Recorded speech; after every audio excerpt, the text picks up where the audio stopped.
अध्यक्ष महोदय, total budget आपण जर बघितलं तर 7,17,000 कोटी आहे.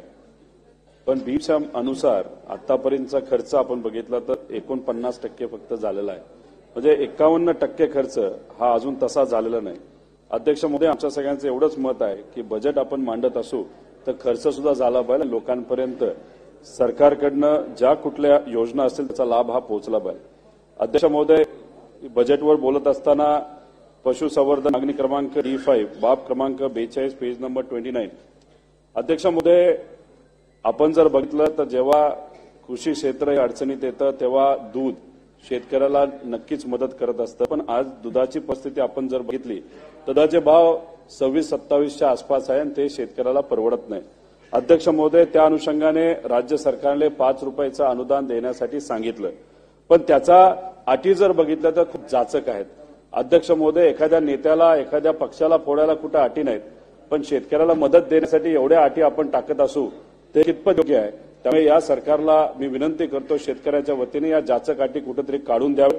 त्याच्याचबरोबर अध्यक्ष महोदय, इयर टँक अशा बरेच अटी आहेत, हे खरं तर सरकारला माहिती असावं अशी आमच्या सगळ्यांची अपेक्षा आहे. पण एक सगळ्यात महत्वाची गोष्ट अध्यक्ष महोदय असे 3.5 फॅट आणि 8.5 SNF ची अट ही कुठेतरी आपल्याला शिथिल करावी लागेल. दुष्काळाचा परिस्थिती असल्यामुळे आणि तिथं चारा कुठेही शेतकऱ्याला मिळत नसल्यामुळे तिथं याच्यामध्ये कुठलाही शेतकरी बसत नाही, त्यामुळे त्याला पैसे मिळतील का नाही असाही प्रश्न उद्भवत आहे. त्याच्याबरोबर अध्यक्ष महोदय, काही दिवसांपूर्वीच 10 मार्चपर्यंत या अनुदानाचा कार्यकाळ वाढवलेला आहे. अध्यक्ष महोदय, दुष्काळ सुरू झालेला आहे, त्यामुळे हा कार्यकाळ हा कुठेतरी 31 मे पर्यंत वाढवा अशी विनंती सरकारला शेतकऱ्याच्या वतीने करतो. अध्यक्ष महोदय, एनडीडीबीच्या बाबतीत आपण सर्वांनी खूप पाहिलं. अध्यक्ष महोदय, महाराष्ट्र हा अख्ख्या देशाला दिशा देतो आणि मग आपल्याला महानंद चालवता येत नाही म्हणून गुजरात नाही तर दुसऱ्या राज्यातून एखाद्या एजन्सीला इथं आणायचं आणि त्यांना ती चालवण्यासाठी देणं हे कितपत अध्यक्ष महोदय योग्य आहे. जर देश अडचणीत असेल तर शासनाने त्याला मदत करावी. आपल्याकडे सुद्धा टेक्निकली क्वालिफाईड लोक आहेत, त्या अधिकाऱ्याला त्या बाबतीतली जबाबदारी दिली तर महानंदला बाहेर काढायला वेळ लागणार नाही. अध्यक्ष महोदय, याच्यामध्ये आदरणीय अजितदादा बोलत असताना असं म्हणाले की जळगावमध्ये अशाच पद्धतीने एनडीडीबीला तिथे असणारा जो डिस्ट्रिक्ट लेव्हलचा दुधाचा जो संघ आहे तो चालवण्यात आला. अध्यक्ष महोदय, आजची परिस्थिती जर आपण बघितलं तर जिथं कुठं त्या संघाचे कलेक्शन सेंटर होते तिथं अमूलनी स्वतःचे सेंटर टाकले आणि मग हे महाराष्ट्रातली जळगाव जिल्ह्याची जी डिस्ट्रिक्ट कोऑपरेटिव्ह आहे ज्याच्यावर शेतकरी ते सुद्धा महाराष्ट्र शेतकरी अवलंबून आहेत, तर तिथे त्या डिस्ट्रिक्ट कोऑपरेटिव्हचं दूध कमी कमी होत गेलं आणि मग तिथे एनडीडीबी आता अमूलचं तिथं वाढलं आपण सर्वांनी बघितलं. अध्यक्ष महोदय, अमूल जो काय प्रॉफिट करतं त्याचा पैसा गुजरातला शेतकऱ्याला जातो, त्यामुळे महानंदला ताकद देण्याची जरूरत आहे आणि हे जे काय निर्णय सरकारने एनडीडीबीच्या बाबतीत घेतला तो मागे घ्यावा अशी विनंती करतो. अध्यक्ष महोदय, त्याच्यात करोड रुपयाच्या जमिनी सुद्धा आहेत, याच्यात काय दुसरी शंका घ्यायला नको, पण या बाबतीत सुद्धा सरकारने कुठं ना कुठं विचार केला पाहिजे. अध्यक्ष महोदय, उद्योग ऊर्जा K6, K7, K4 मागणी K6 बाब क्रमांक 93 पेज 72. अध्यक्ष महोदय, वीज बिलाच्या बाबतीत आपण जर बघितलं तर आज शेतकऱ्याला जास्त बिलं येत आहेत. अध्यक्ष महोदय, नाशिक जिल्ह्यामध्ये काही सामाजिक कार्यकर्त्यांनी एक रिसर्च केला, एक अभ्यास केला, त्याच्यामध्ये त्यांना जाणवलं की 44 शेतकऱ्यांचे 14 लाख रुपये अतिरिक्त हे तिथं MSEBी वसूल केले होते. तिथं चर्चा केल्यानंतर संवाद साधल्यानंतर ते परत देण्यात आले.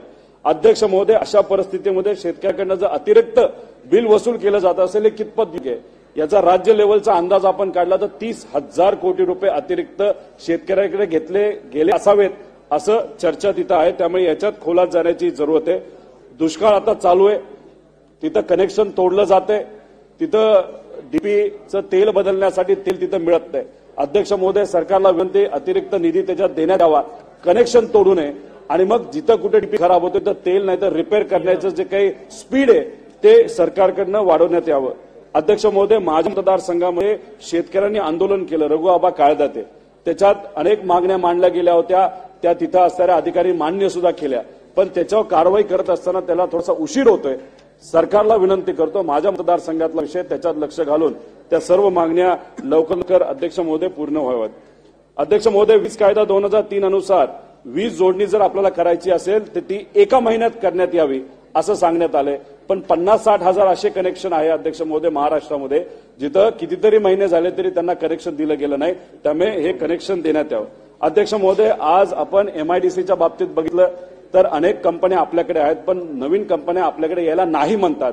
कारण का आज जे रेट लाईटला आपण या कंपनीला लावतो ते बाकी राज्यांपेक्षा खूप जास्त आहेत. त्यामुळे एमआयडीसी आणि उद्योग विभागाने, अध्यक्ष महोदय 2 मिनिटं, तर ते कुठेतरी रेट कमी करण्यात यावे. आणि एमएससी ज्या छोट्या कंपन्या आहेत तर त्यांना तर रेट नक्कीच कमी करण्यात यावे. त्याच्याचबरोबर पॉवर लूमला जो रेट लावला जातो त्याच्यात सुद्धा कमतरता व्हावी अशी विनंती करतो. वीज कॉन्ट्रॅक्टिंग कामगार हे आंदोलनात बसले आहेत. रानडे समितीचे ज्या शिफारसी त्या लागू करण्यात यावा, शाश्वत रोजगार या लोकांना मिळावा अशी विनंती करतो. उद्योगच्या बाबतीत बोलायचं झालं तर अध्यक्ष महोदय, माझ्या मतदारसंघातली एमआयडीसी अजून सुद्धा प्रलंबित आहे. हिवाळी अधिवेशन जेव्हा झालं होतं नागपूरला, त्यावेळेस चर्चा अशी झाली होती की तिथं कुठे ते 15 दिवसात निर्णय घेतला जाईल. अध्यक्ष महोदय, 15 दिवस होऊन गेले पण त्या बाबतीत कुठलाही निर्णय घेतला गेला नाही. अध्यक्ष महोदय, काही राजकीय लोकांना फक्त राजकारणात पडलं आहे. आमच्या सगळ्यांचं मत आहे, लोकांचा तरी विचार करा. एमआयडीसीची मागणी तिथं असणाऱ्या सामान्य लोकांची, युवांची आहे. अनेक लोक माझ्या मतदारसंघातले दुसऱ्या तालुक्यात एमआयडीसी मध्ये काम करण्यासाठी गेलेले, त्यांना परत जर आणायचं असेल तर एमआयडीसी होणं महत्वाचं आहे. नेत्याला नेता बनू द्या, त्यांना काय पद द्यायचे द्या, पण कुठेतरी या गरीब लोकांचे आणि या युवांचा विचार करण्याची जरूरत आहे. अध्यक्ष महोदय, शेवटच्या 1 मिनिटामध्ये मी महसूल व वने या विभागाबद्दल बोलायचं. मागणी C1 बाब क्रमांक 23 पेज नंबर 17. अध्यक्ष महोदय, तलाठी भरतीच्या बाबतीत काय घडलं हे आपल्या सर्वांना माहिती आहे. त्याच्यामध्ये अनेक बातम्या आहेत की त्यात पेपरफुटी झाली. आमच्या सगळ्यांची मागणी होती यासाठी कायदा यावा. जेव्हा नागपूरला अधिवेशन झालं त्याच्यात निर्णय घेण्यात येणार एक कमिटी फॉर्म झाली. त्या कमिटीने काय केलं, कुठपर्यंत निकाल आला, अजूनपर्यंत पेपरफुटीचा कायदा का नाही आला. महाराष्ट्र राज्य हे देशाला दिशा देतं, पण केंद्र सरकारने त्यांच्या परीक्षेच्या बाबतीत पेपरफुटीचा कायदा हा आणला, पण आपण अजून त्या बाबतीत मागे. तर हा कायदा कधी येणार अशी मागणी करतो. अध्यक्ष महोदय, परीक्षा फी 100 रुपये घेतली गेली, 1000 रुपये घेतली गेली, परत द्यावी.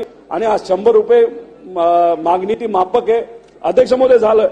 अध्यक्ष महोदय, उपजिल्हा अधिकाऱ्यांचा एक प्रश्न आहे. एमपीएससी 2007 नंतरची बॅच नियुक्त झालेल्या राज्यातील 300 उपजिल्हा अधिकाऱ्यांचे प्रमोशन रोखण्यात आले आहे. 2007 नंतर तहसीलदार म्हणून नियुक्त झालेल्या अधिकाऱ्यांना उपजिल्हा अधिकारी म्हणून प्रमोशन मिळाले, परंतु केवळ महसूल विभागाच्या दिरंगाईमुळे त्यांना प्रमोशन दिलं गेलं नाही. तर हे देण्यात यावं. आणि शेवट मुद्दा शेतकऱ्यांच्या बाबतीत बोलत असताना अध्यक्ष महोदय, मदत व पुनर्वसन मागणी क्रमांक C6 बार क्रमांक 30 पेज नंबर 21. दुष्काळाच्या बाबतीत अध्यक्ष महोदय, 40 तालुके हे तालुक्यांनी दुष्काळाची मदत मिळालेली नाही. दुसऱ्या टप्प्यात जे तालुके आणण्यात आले होते त्याच्याबद्दल काय झाले अजून चर्चा सुद्धा नाही. मदत अजून पोहोचलेली नाही. तिथं परीक्षा फी माफ करणं हे सांगितलं व परीक्षा फी 100-200 रुपये असते. आमच्या सगळ्यांचं अध्यक्ष महोदय म्हणणं आहे की तरी शेतकऱ्याची जी मुली आहेत ते शिक्षणापासून वंचित राहू नये म्हणून जिथं कुठे दुष्काळ आहे तिथे कॉलेजची फी सुद्धा माफ अध्यक्ष महोदय करण्यात यावी. आणि अवकाळीची मदत जी अजूनपर्यंत दिली गेली नाही ती सरकारी लवकरात लवकर तिथं देण्यात यावी. आणि त्याच्याच बरोबर आपण 2 आणि 3 हेक्टरमध्ये खेळत बसतो, पण आज सगळे शेतकरी लहान आहेत. तर आमच्या सगळ्यांचं मत आहे एनडीआरएफची जी मदत आहे ती 4 पट तरी आमच्या शेतकऱ्याला मिळाली. जिरायत भागाला 8,500 आहे ती 30,000च्या आसपास जावी. आणि जी 13,000 आहे ती कुठेतरी अध्यक्ष महोदय वाढवण्यात यावी. त्याच्याचबरोबर कृषीच्या बाबतीत बोलायचं झालं तर कपाशीचे भाव पडलेले आहेत, कांद्याचे भाव पडलेले आहेत. अध्यक्ष महोदय, कांद्याच्या बाबतीत तर वेगळाच निर्णय तिथं घेण्यात आला. मार्च अखेरीस तिथं एक्सपोर्ट हा बंद राहील आणि नंतर उठला जाईल. अध्यक्ष महोदय, महाराष्ट्रातला कांदा आत्ता येत असतो, गुजरातचा कांदा मार्च अखेरीस सुरू होतो. मग हा निर्णय केंद्र सरकारने जो घेतलाय तो जर देशासाठी असेल, शेतकऱ्यासाठी असेल तर महाराष्ट्राच्या शेतकऱ्याला नुकसान तर सोसावं लागलंच आहे.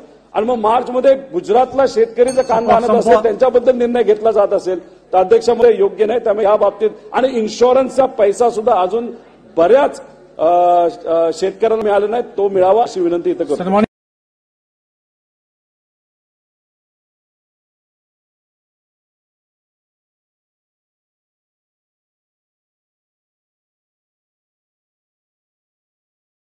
27 फेब्रुवारी 2024 शिल्पा गार्डन येथे होणाऱ्या श्रीनिवास कल्याणम महोत्सव आपल्या नगरच्या इतिहासात पहिल्यांदाच आयोजित केला आहे। सगळ्यांना ह्या दैविक आणि नयनरम्य अशा सोहळ्यात सहभागी होण्याचा लाभ मिळणार आहे। श्रीनिवास कल्याणम म्हणजे श्री तिरुपती बालाजी भगवान यांचे लग्न, यासाठी खास तिरुपती येथून गाभाऱ्यातल्या सिद्ध मूर्ती नगर येथे येणार आहे। असा हा सुवर्ण योग आपल्या नगरकरांना लाभत आहे। सदर कार्यक्रम हा सर्व समाज बांधवांसाठी निशुल्क ठेवण्यात आला आहे। तसेच तिरुपती येथील लाडू प्रसाद म्हणून सगळ्या भाविकांना देण्यात येणार आहे। दिनांक 27/2/2024, वेळ संध्याकाळी 6 ते 9 वाजेपर्यंत। स्थळ शिल्पा गार्डन, नगर, पुणे रोड।